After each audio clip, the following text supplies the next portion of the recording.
네, 안녕하세요. 21학년도 6월 고전시가에 대한 해설입니다. 자, 우리 먼저 40번으로 넘어가서 보기부터 한번 보도록 하겠습니다. 자, 자연에 대한 인식이 작품마다 다르다. 이렇게 되어 있죠. 그러면 이제 가하고 나는 공통점으로 묶이는 게, 자연에서 무언가를 노래하고 있겠구나. 그런데 그 자연을 바라보는 관점과 태도가 좀 다르겠구나. 그럼 어떻게 달라질까? 그걸 잡아주셔야 되겠죠. 자, 가에서의 자연은 속세를 벗어난 화자가 동화되어 살고 싶어하는 공간. 네, 우리가 잘 일반적으로 알고 있는 속세는 부정으로 처리하고 자연은 이제 긍정으로 처리를 해서 안빈낙도의 공간으로 그려져 있구나 잡아줄 수가 있겠습니다. 반면에 나에서의 자연은 소박하게 살아가는 삶의 연장이자, 정말 말 그대로 살아가야 하는 곳. 그런데 거기에서 느껴지는 첫 번째 특징은 좀 소박하게 살아갈 수 있다는 거. 그리고 삶의 현장이라는 건 결국에 뭘 의미하는 것이냐. 바로 건강한 노동. 그죠? 나 시에서는 자연 속에서 무언가 노동하는 장면, 거기에서 노동에서 흥취를 느끼는 공간으로 자연이 기능하고 있겠구나 라고 하는 부분을 잡아줄 수가 있습니다. 자, 그러면 먼저 가부터 우리 볼 거니까 오케이. 그러면 속세와 대비되는 자연, 안빈낙도의 공간, 또 자연과 동화되어서 살고 싶어하는 화자의 마음, 이런 것들 읽어줘야 되겠다라는 기준점을 잡고 그 다음에 시 가로 한번 넘어가 보도록 하겠습니다. 네, 매우 짧은 평시조, 그냥 한 작품이 나왔죠. 네, 3행으로 되어 있는 평시조 하나입니다. 10년을 경영하여 초려 삼간을 지어내니, 네, 10년 동안 열심히 준비했다, 이 정도 의미입니다. 10년 동안 내가 열심히 경영을 해서 돈도 벌고 또 주거 계획도 세우고 인테리어도 하고 등등등 집을 지어야 될 거 아니에요. 그래서 초려 삼간을 지어냅니다. 자, 그런데 여기에서 첫 번째, 10년을 경영해서 지은 것 치고는 조금 소박하죠. 초려 삼간은 초가집으로 되어 있는 3칸짜리 집이죠. 풀로 엮어서 만든 3칸짜리 집을 초려 삼간이라고 합니다. 네, 그래서 벽돌집, 기와집이 아닙니다. 여기에서 이제 여러분들이 바로 안분지족과 그 다음에 안빈낙도를 읽어낼 수 있는 것입니다. 안분지족은 자기의 분에 만족하며 지내는 것, 안빈낙도는 가난함 속에서 즐거움을 느끼는 어떤 도리, 어떤 도를 의미하는 사자성어죠. 자, 그 다음에 중장으로 넘어가 보겠습니다. 나 한간, 달 한간에 청풍 한간 맡겨두고, 이런 뜻입니다. 네, 지금 3칸짜리 초가집을 지었잖아요. 그러면 이렇게 3칸이 될 거 아니에요. 이 3칸짜리 집을 내가 다 쓰는 것도 아닙니다. 네, 초가집, 3칸짜리 초가집에서 우리가 안분지족과 안빈낙도를 읽어내야 된다고 했는데 그 3칸마저도 자기가 다 쓰는 게 아니에요. 자기는 한 칸만 씁니다. 그리고 한 칸은 누구한테 줘요? 달한테 맡겨둘 겁니다. 그리고 다른 한 칸은 누구한테 줘요? 청풍, 바람한테 맡겨뒀습니다. 그래서 여기에서는 이제 자연과 내가 하나 되는 무라일체의 경지를 보여준다, 이렇게 우리가 얘기할 수가 있습니다. 그리고 두 번째로 달과 바람이 마치 사람인 것처럼 표현했죠. 어떻게 집을, 자기 방을 달한테 맡겨둘 수가 있겠어요. 그래서 의인법도 사용되고 있는 대목이었습니다. 어쨌거나 이 중장 부분에서 여러분들이 강하게 느껴줘야 되는 부분은 화자가 정말 욕심 없는 사람이구나.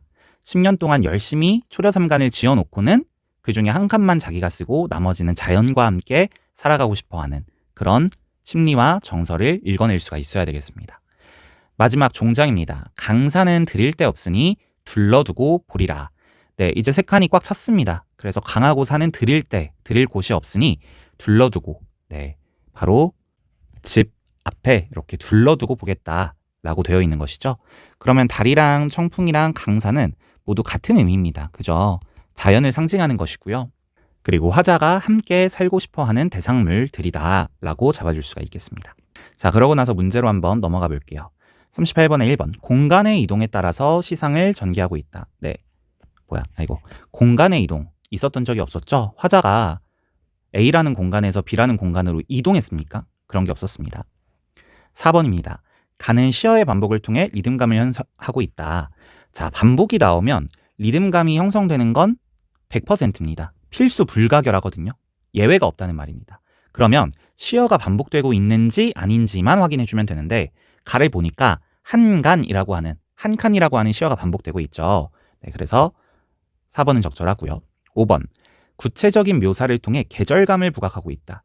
자, 여러분, 계절감은 봄이나 여름이나 가을이나 겨울을 명시적으로 딱 집어낼 수 있어야 됩니다. 근데 시가는 자연이 좋다 이랬지 강산이라는 그 자연을 통해 봄인지 여름인지까지는 파악할 수가 없습니다. 그래서 계절감이 드러나는 시는 아니었다. 그 다음에 넘어가 볼게요. 자, 39, 41, 42는 풀 수가 없고 40번 문제입니다. 1번, 가의 초려삼가는 화자가 안빈낙도하여 사는 공간으로 볼 수 있군. 네, 보기에서 자연이 바로 안빈낙도의 공간이라고 했잖아요.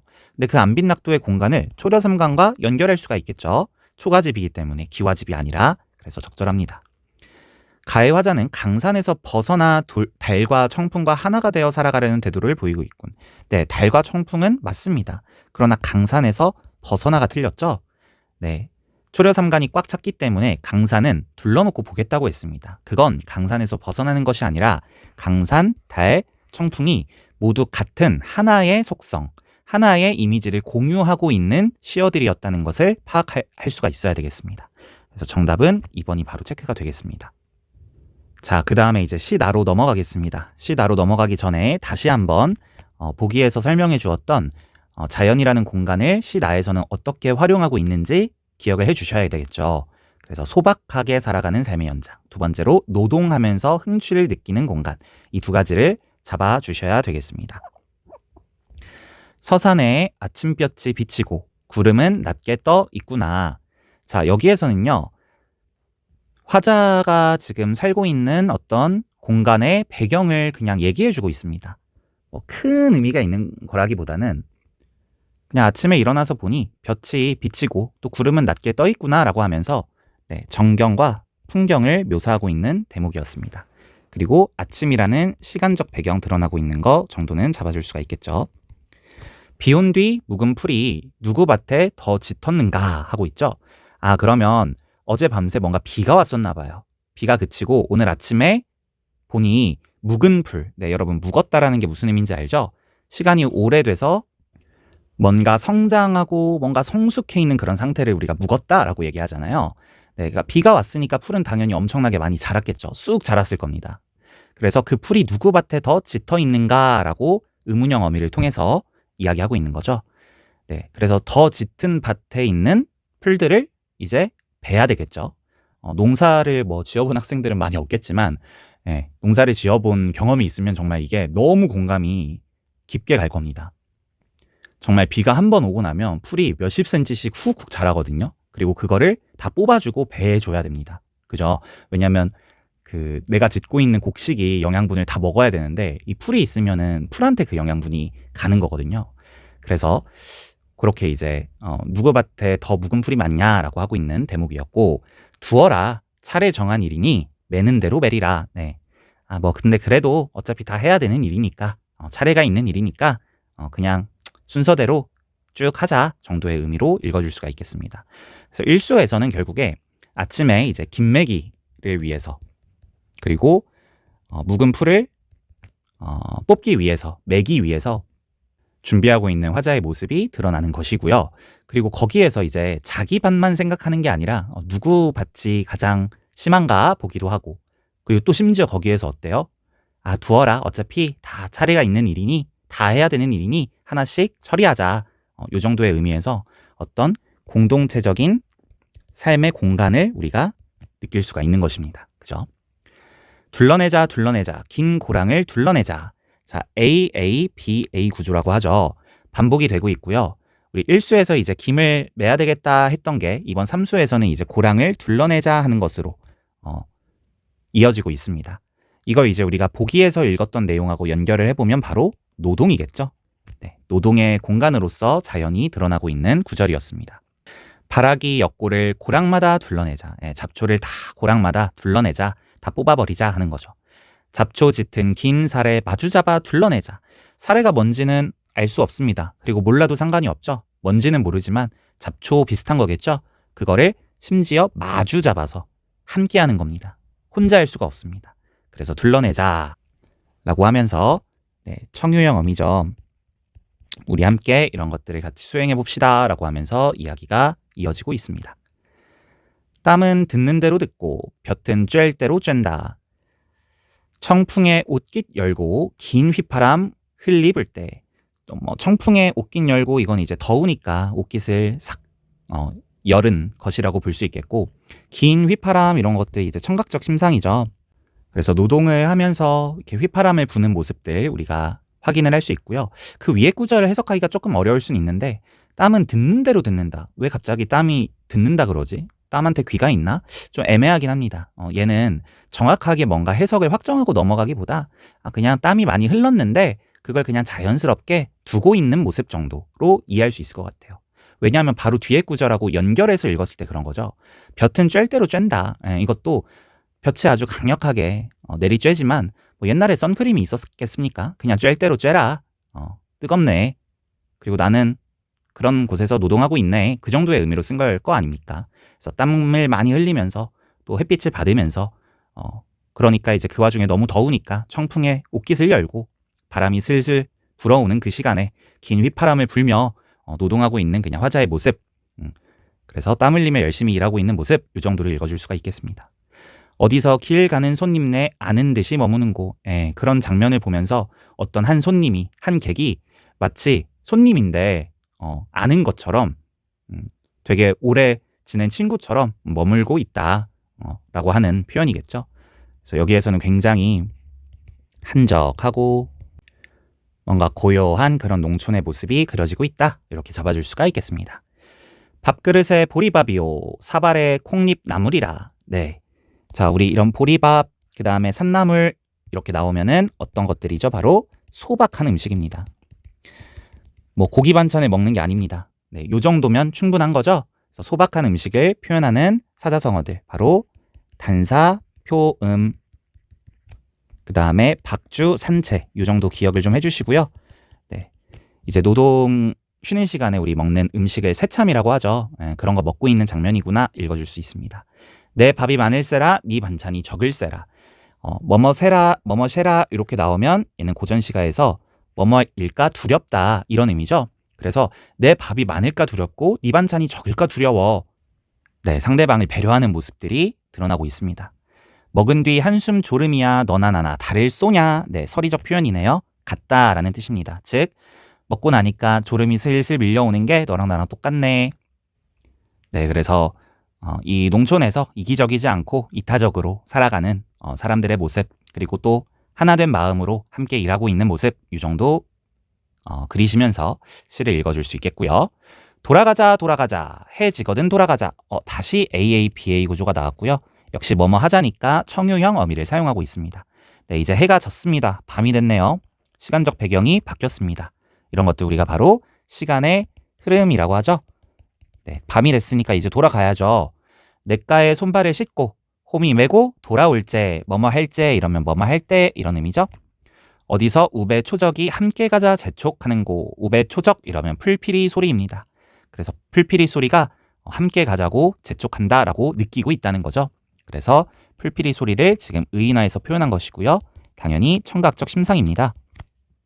그래서 집에 돌아오는 길에 누군가가 풀피리를 휠릴리 필릴리 불었나 봐요. 근데 그게 마치 야 우리 집에 같이 가자라고 재촉하는 것처럼 들린 것 같습니다. 그래서 역시 한적한 전원 생활, 그 다음에 거기에서 느껴지는 흥취, 그리고 풍류적인 삶, 이렇게 주제를 잡아줄 수 있겠죠. 자, 38번의 2번 선지입니다. 색채어의 대비를 활용하여. 빨간색, 노란색, 검정색, 하얀색 이런 거 나온 적 없었죠? 그 다음에 나는 시어의 반복. 네, AABA 구조 많이 나왔었죠. 리듬감 형성하고 있습니다. 정답이 체크가 됐네요. 자, 그 다음에 39번입니다. 네, 이 문제는 생각보다 되게 까다롭고 정교한 독해력을 요구하는 문제였거든요. 그냥 대충 읽었을 때는 다 맞는 것 같은데, 그죠? 그런 생각이 들었을 거예요. 근데 이제 정확히 살펴보면 아침부터 농기구를 가지고 이랬거든요. 근데 첫 번째, 이 시에서 1수에서 농기구가 먼저 나온 적이 없습니다. 그 다음에 밭을 가는 농부의 모습, 이렇게 현재형으로 표현을 해버렸죠. 근데 1수에서는 밭을 갈고 있는 장면이 아니라 그 김매기를 위해서 준비하고 아침에 나서는 장면이었습니다. 그래서 친구들의 어떤 같이 살고 있는 사람들의 그 농촌 사람들의 밭을 보면서 와, 누구네 밭에 풀이 가장 많이 짙게 자랐나 이러면서 아, 됐다, 우리 하나씩 하자, 이렇게 준비하는 모습이었기 때문에 1번이 정답이었고요. 네, 삼수에서는 함께 뽑고 있는 모습, 바로 마주잡아라는 대목에서 그 부분을 읽어낼 수가 있었어야 됩니다. 그 다음에 옷깃을 열고 바람을 쐬고 있는, 그죠? 청풍이라는 부분에서 그런 내용들이 나왔었고요. 그 다음에 오수는 농부들이 모여 식사하는 모습, 그죠? 너나 나나 다르랴, 식사하고 꾸벅꾸벅 졸고 싶은 그런 모습들 그려졌었습니다. 그 다음에 해질 무렵에 마을로 돌아오는 모습, 맞죠? 자, 그 다음에 이제 40번에 3, 4, 5번은요. 그냥 읽어보시면 될 것 같아요. 다 적절한 내용이기 때문에 당연한 내용들입니다. 틀린 부분이 없는 선지들은 선생님이 해설해주기가 오히려 까다롭거든요. 꼭 읽어보시고 그치, 왜 맞는 말인지 납득하시고, 그 다음에 얘네들이 이제 변형됐을 때 적절하지 않은 선지로 갑자기 변형될 수 있잖아요. 그런 것들 대비해 주시면 되겠습니다. 자, 그 다음에 이제 다로 넘어갈게요. 접목설인데, 이렇게 먼저 무슨 설로 끝나면 우리 고전수필에 해당을 하죠. 그리고 이 고전수필, 이 수필이라고 하는 문학 갈래는 뻔하죠. 첫 번째는 작가가 직접 경험하고 체험한 사건을 가지고서 그걸 통해 어떤 교훈과 깨달음을 얻게 되는 그런 구조들로 이루어지잖아요. 얘도 마찬가지였습니다. 네, 중요했던 대목들 위주로 한번 보도록 하겠습니다. 자, 첫 번째, 진암보음이라고 하는 이 계절이 굉장히 중요하죠. 뭔가 복숭아나무의 변화의 계기가 되는 어떤 사건이 발생하는 시기입니다. 그래서 진암봄 이전에는 복숭아나무가 빛깔도 맛도 볼 것도 없었습니다. 후져요. 그런데 진암봄에 무언가를 접붙여 보게 됩니다. 어떤 새로운 변화의 계기가 시작되죠. 그런데 애초에 자기가 접붙여 보기 전에는 뭐라고 생각했냐면, 뭐 이거 맞는 거야? 좀 이상한데? 이런 생각을 했죠. 자, 그런데 나왔습니다. 전환되는 거죠. 그러면 이게 과거의 생각이었다면 그 생각이 잘못되었음을, 틀렸음을 알게 됐다는 거죠. 그래서 그 과거에 내가 했던 생각이 어떻게 변화하게 되냐면, 와, 진실로 볼만하다. 접붙였더니 대단해지네. 이걸 느끼게 된 겁니다. 뭐 오호라 이러면서 이제 감탄사를 사용하는 것이고요. 그래서 뿌리의 종자도 바꾼 게 아니고 흙도 바꾼 것도 아니야. 이런 것들은 말하자면 좀 더 본질적인 거, 근원적인 거죠. 그런데 단지 한 줄기를 접붙였을 뿐인데 그게 완전히 다른 모습으로 바뀌는구나 라는 것을 알게 됩니다. 그래서 사람들이 막 눈을 씻고 지나가게 되죠. 자, 여기에서 사자성 하나만 가져갈게요. 괄목 상대입니다. 눈을 비비며 눈을 씻으며 다시 볼 정도로 뭔가 엄청나게 성장하고 변화했다, 이런 의미를 갖고 있죠. 그래서 뭐 영탄적 표현을 통해 감탄하는 겁니다. 대단하다. 내가 여기에 이르러 느낀 바가 있었다. 자, 여기가 바로 화자의 개인적인, 작가의 개인적인 경험에서 그 경험이 보편적 교훈과 깨달음으로 확장되는 부분이죠. 확장되고 유추되는 부분입니다. 자, 여기에서는 뭐와 뭐가 유추되고 있는지를 한번 찾아봅시다. 바로 초목에 국한된 것이 아니요 내 몸을 돌이켜 보아도 똑같다는 겁니다. 이 두 개가 유사성을 갖고 있다는 거예요. 그래서 초목만 보더라도 줄기 하나만 접붙이더라도 엄청난 변화가 일어나는 것처럼 내 몸에도 악한 생각은 잘라버리고 착한 마음을 접붙이면, 그래서 악한 생각은 쓸데없는 그 장가지들을 잘 쳐내는 것이겠죠. 그 다음에 착한 마음은 이제 접붙이는 겁니다. 내 몸에도 이런 것들을 하게 되면 시골 사람에서 성인에 이르기까지, 그죠? 아주 일반적인 사람부터 아주 특별한 사람까지 나무와 다를 것이 무엇이 있겠는가라고 얘기하고 있는 것입니다. 그러면서 갑자기 주역 이야기를 하죠. 그래서 이런 것들은 이제 권위적인 어떤 책을 인용함으로써 자신의 주장을 정당화하고 입증하는 대목이었습니다. 그래서 어찌 스스로 힘쓰지 아니하겠는가, 이게 바로 서리적 표현을 통해 작가가 정말로 하고 싶었던 말, 그 주제를 강조하는 대목이죠. 우리 정말 힘써야 돼. 뭘 힘써야 돼? 악한 생각은 잘 쳐버리고 착한 마음을 잘 접붙여야 돼. 그리고 또 느낀 바가 있습니다. 이게 첫 번째였다면 두 번째로 느낀 바가 뭐예요? 바로 1년밖에 안 지났는데 저렇게 변하는 걸 보니 우리에게도 정말 이 세월이라고 하는 것이 중요하구나. 그래서 몇 해를 더 살게 된다면 얼마나 더 좋아질 것인가. 네, 라고 하면서 이 또라는 접속사를 전후로 첫 번째 작가가 느낀 교훈과 깨달음, 그 다음에 두 번째 교훈과 깨달음, 이렇게 잡아줄 수가 있어야 되겠습니다. 세상 사람들은 자기가 늙는 것만 자랑하여 팔다리를 게을리 움직이고, 그래서 부정적인 어떤 사람들의 모습을 그려주고 있죠. 그래서 나이 먹었다고 점점 게을러지고, 그죠? 노력하지 않고 그냥 적응해서 살아가는 그런 모습들, 안 된다는 겁니다. 마음을 분발하여 뜻을 불러일으키지를 권하지 아니하겠는가, 이렇게 이어지는 것이죠. 그래서 그 나무가 딱 1년 만에 저렇게까지 바뀌고 변했는데, 우리 인간도 앞으로 몇 해를 더 살아갈 수 있는데 어찌 힘쓰지 않고 배길 수가 있겠는가, 이러면서 이제 끝이 나는 그런 대목이었습니다. 그래서 41번 기억을 인용한 이유, 네, 나왔죠. 그 다음에 42번 적절하지 않은 것은, 네, 바로 C에 보시면 근본의 변화가 중요함을 강조하였다. 아니었죠. 이 근본은 바로 흙을 바꾸거나 아니면 종자 자체를 바꾸거나 이런 거였잖아요. 근데 얘네들이 아니라 단순히 줄기 하나만 접붙였을 뿐인데도 불구하고 엄청난 변화를 가져오는 것을 보고 놀랐던 것이었죠. 그래서 정답은 3번이 되겠습니다. 네, 여기까지 하겠습니다. 고생하셨습니다.